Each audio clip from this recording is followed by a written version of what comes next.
Savannah Pierce was the picture of perfection. Graceful, devoted, and deeply in love with her husband, Owen. But behind her flawless smile hid a digital secret, a passionate online affair with a man who never existed. When the stranger she trusted revealed a chilling obsession, Savannah's carefully crafted life unraveled, and what began as a private betrayal spiraled into a deadly game of control, revenge, and murder that no one saw coming. Savannah Whitlock was the kind of woman people admired from afar and envied up close. With her effortless grace, well-curated wardrobe, and warm smile, she had cultivated the image of the perfect wife. Whether she was hosting dinner parties for her husband's law firm or volunteering at charity events, Savannah knew how to make a good impression. Married for 8 years to Owen Whitlock, a prominent corporate attorney in San Diego, Savannah's life looked like something out of a magazine. Their house, a sleek 2-story property tucked away in a gated community, had a backyard pool, an herb garden, and a wraparound porch with wicker chairs where Savannah often sipped tea in the early evenings. On social media, they were the golden couple. Friends and followers saw pictures of anniversaries spent in Italy, beach weekends in Malibu, and cozy Christmas mornings with matching pajamas. People often commented how lucky she was, and in many ways she was. Owen was successful, respected, and handsome. He provided well, and on the surface he gave her a life most people would only dream of. But behind the smiles and staged snapshots was a reality Savannah never shared. Her marriage, once filled with laughter and intimacy, had grown cold and mechanical. Owen's career had consumed him. He spent long hours at the firm, came home late, and often buried himself in work, even on weekends. Conversations were short. Affection was rare. They hadn't made love in over a year. Savannah had tried. She cooked his favorite meals, planned weekend getaways, left handwritten notes in his briefcase, but nothing seemed to bring him back. Slowly, a quiet loneliness began to settle over her, like fog creeping into a once clear sky. She didn't talk to anyone about it. Her parents were traditional, the kind who believed marriage was sacred, and suffering in silence was just part of the commitment. Her friends were all busy with children or careers of their own, so Savannah kept the pain locked behind her signature smile and instead filled her days with routines. Pilates in the morning, long walks in the afternoon, and glass after glass of Pinot Noir in the evening. Then, one night, she did something she never thought she would. It started with a late scroll through her phone, down a rabbit hole of online forums for women in struggling marriages. There were hundreds of them, all sharing their stories, their frustrations, their disappointments. One link led her to a discreet dating website for married people, seeking companionship outside their relationships. She stared at the screen for a long time before creating a profile. She used a fake name, no photo, just a short description. Intelligent, lonely, and searching for connection. At first, it felt harmless, just reading the messages, chatting with strangers, but within days she found herself drawn to one person in particular, someone who went by the name Dominic Gray. His messages were thoughtful and flattering. He didn't ask for anything inappropriate. Instead, he asked about her dreams, her regrets, her favorite books. He told her he traveled the country as a freelance photographer, never in one place for long, and that he understood what it meant to feel untethered, unnoticed. Savannah felt something awaken in her, something she thought was gone. She looked forward to his messages, checked her phone constantly, laughed again. She wasn't in love. Not yet, but she felt alive, like a woman again, not just someone's wife.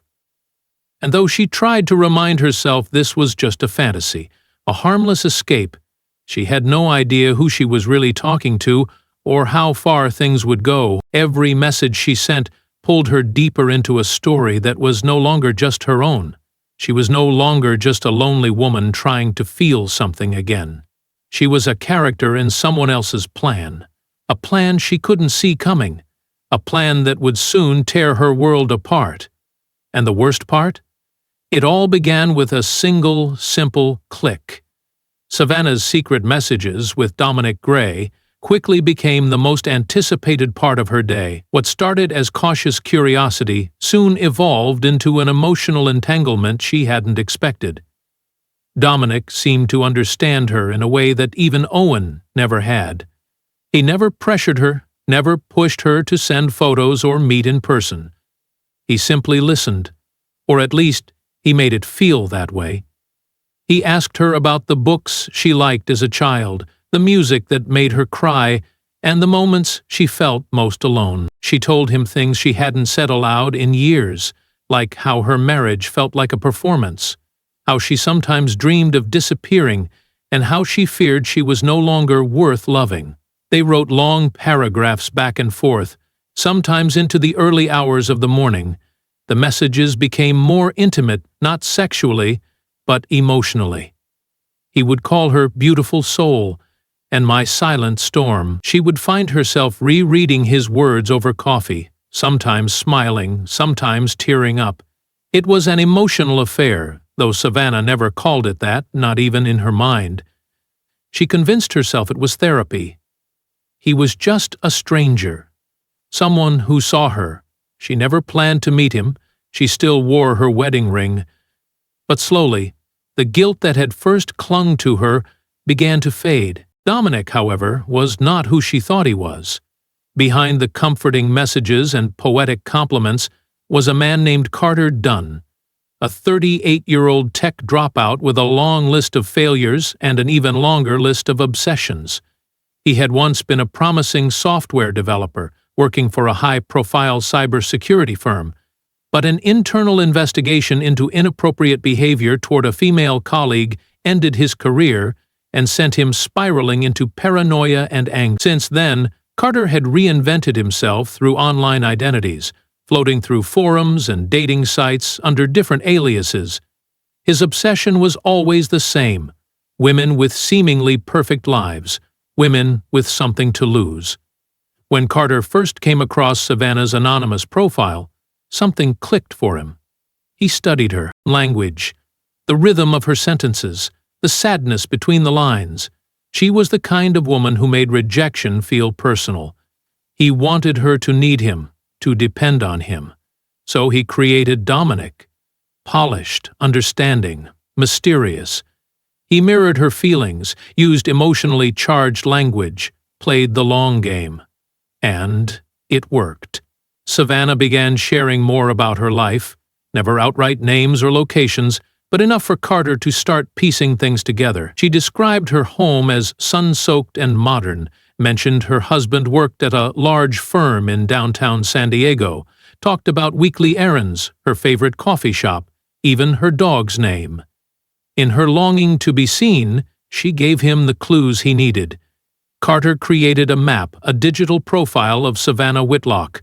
It wasn't perfect, but it was detailed enough. He used public records, cross-referenced business directories, and combed through social media, using fragments of what she'd shared. Eventually, he narrowed it down to one house, one woman, one life he had grown obsessed with. Savannah, meanwhile, had started to feel something shift.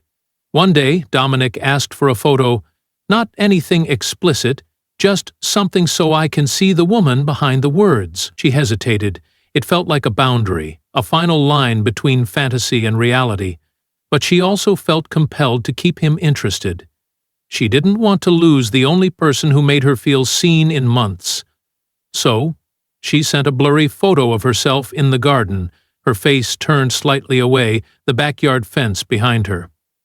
She didn't think much of it at the time, but Carter studied that photo for hours. He zoomed in on the background, cross-referenced street layouts, and began matching details with real addresses: the garden, the porch, the fence color, the dog. Piece by piece, he confirmed what he already suspected. Savannah Whitlock wasn't just a lonely housewife. She was real.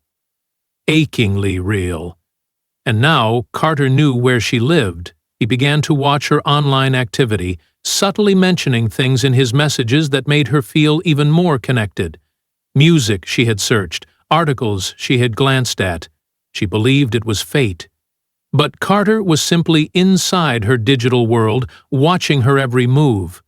She didn't realize it yet, but the line had already been crossed. This was no longer a secret affair or an emotional escape. She was part of someone else's obsession. Every click she made, every word she typed, was feeding a narrative that wasn't hers to control.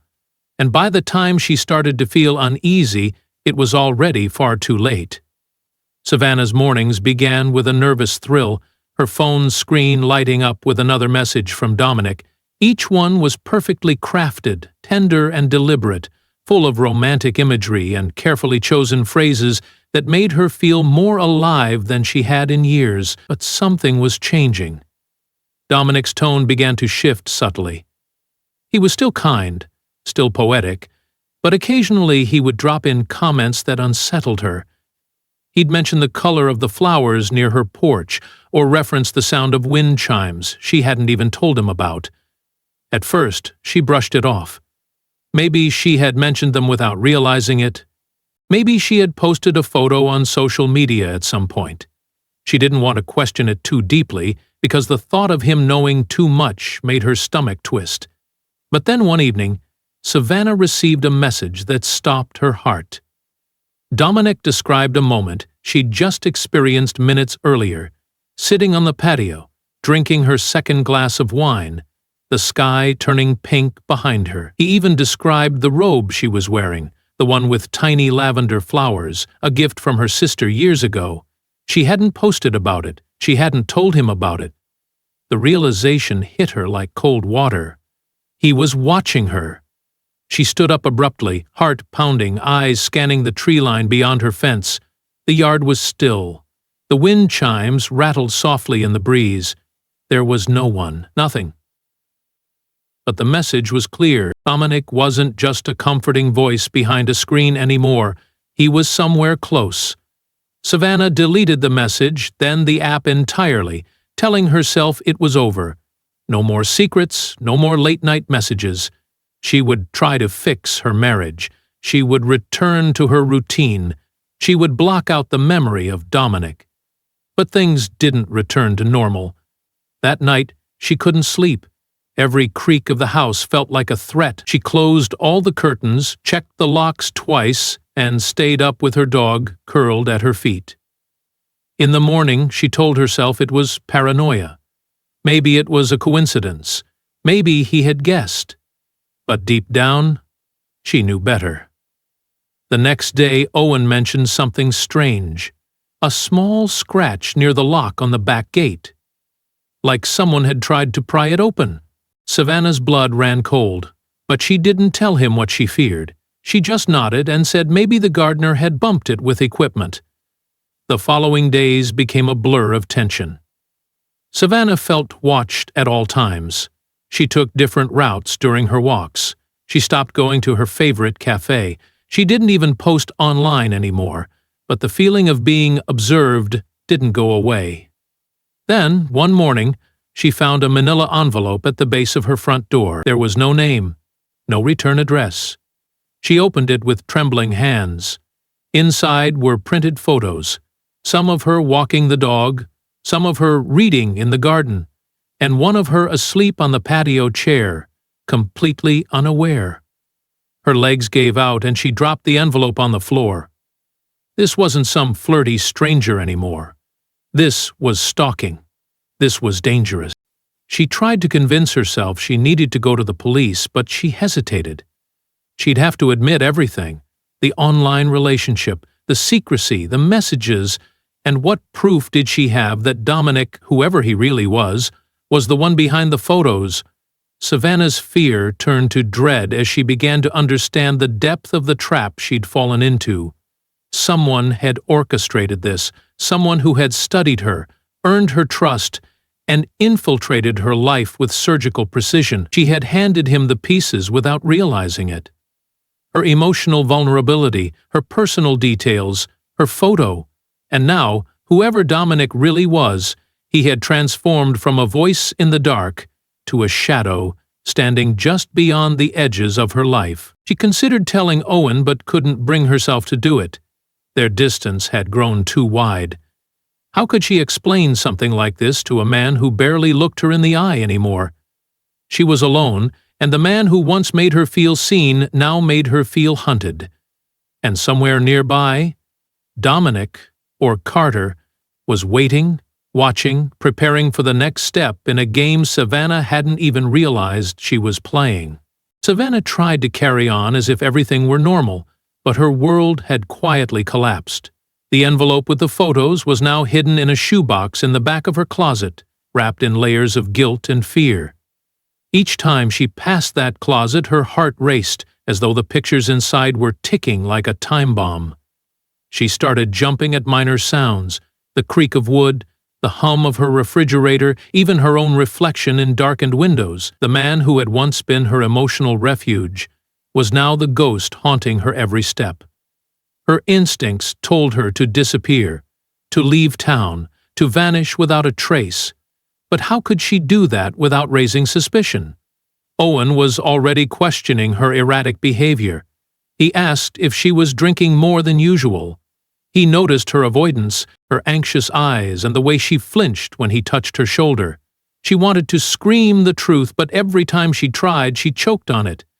If she confessed, she would have to admit her betrayal, her secret online affair, her reckless trust in a stranger.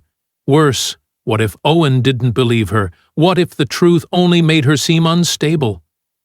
As the days wore on, she became convinced that Carter, Dominic, was planning something bigger. The photos had been a warning, a signal. He didn't just want to watch her. He wanted her to know she was being watched. It was a twisted game of control, and she had no idea what the next move would be.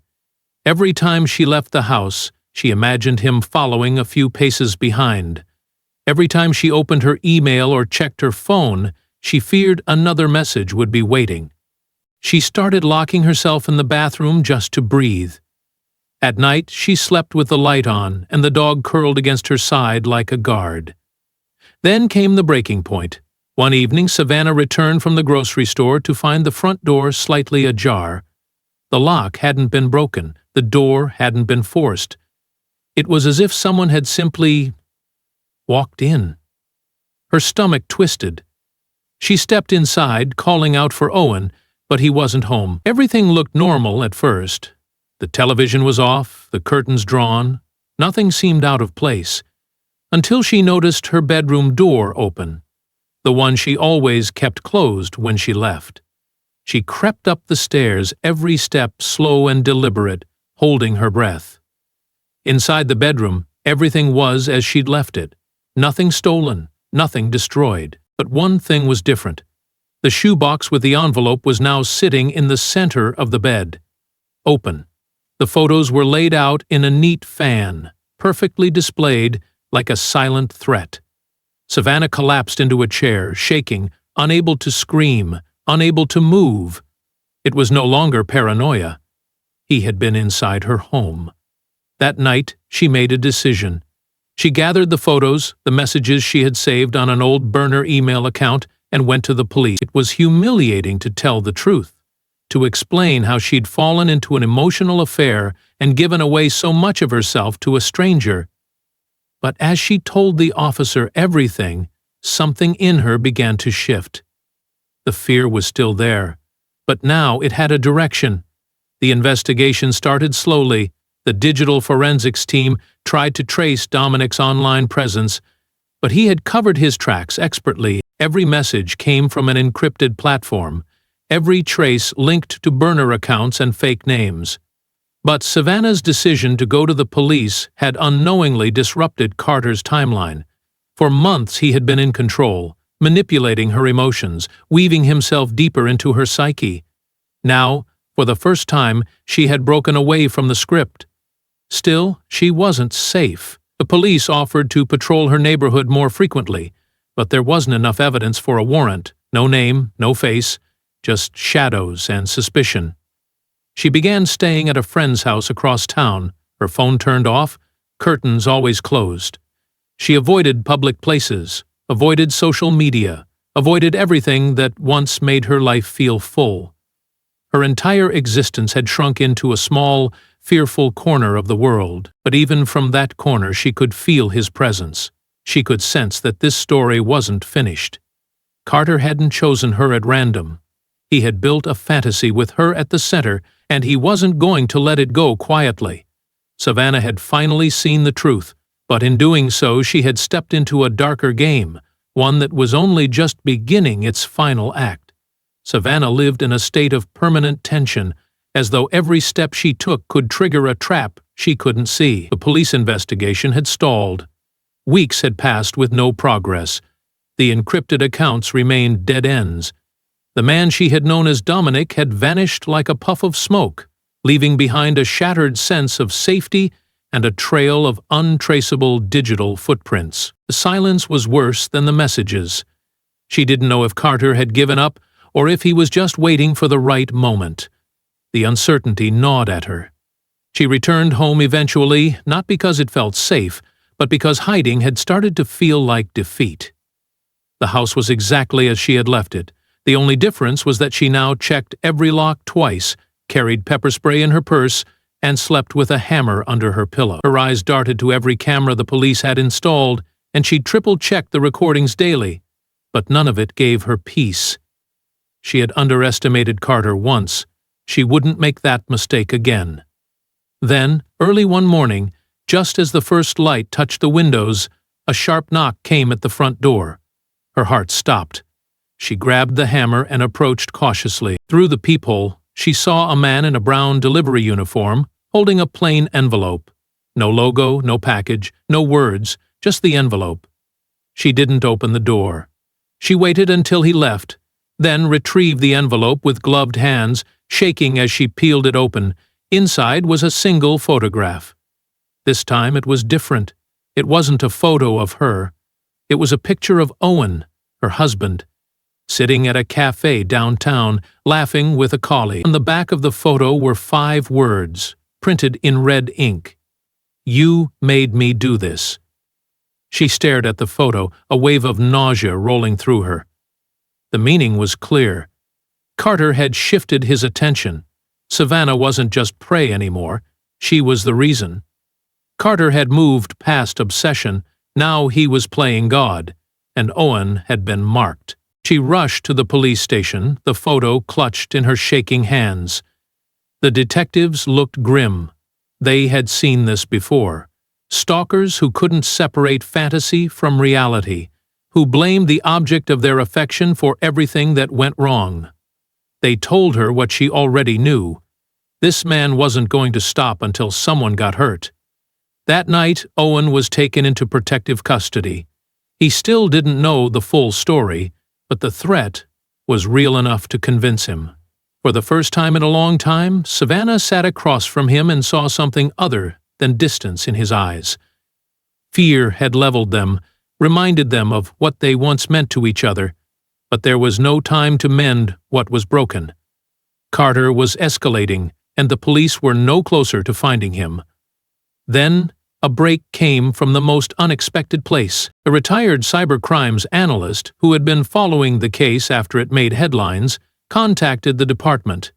He had spent weeks combing through archived metadata, bits of forgotten information in cached corners of the web. In one of the earliest messages Carter had sent to Savannah, he found a clue, an embedded location tag buried deep in the code. It wasn't much, but it pointed to a small cabin in the woods 2 hours outside the city. The police raided it days later. What they found inside was chilling. Dozens of photos of Savannah lined the walls. Printouts of every message they had exchanged were pinned in rows. There were even sketches, disturbingly intimate portraits of her sleeping, laughing, crying. But Carter wasn't there.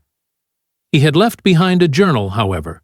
Its final entry read, "Would-be lawyers are now sharing what things happened. They'll never understand what we had. She was perfect until she betrayed me. Now it's my turn." The manhunt intensified. Carter became a ghost story in the headlines, a cautionary tale about love, loneliness, and the dangers of digital intimacy. Savannah and Owen were moved under new identities through a protective relocation program. They never returned to their old lives. The The house was sold, their names changed, every trace of their former selves wiped clean. But Savannah never really felt free. Some nights, she'd wake up certain that someone was watching, a car idling too long outside, a face in a crowd that felt too familiar. She never knew if Carter had disappeared for good, or if he was still out there, waiting to write the final chapter in the twisted story he had started online.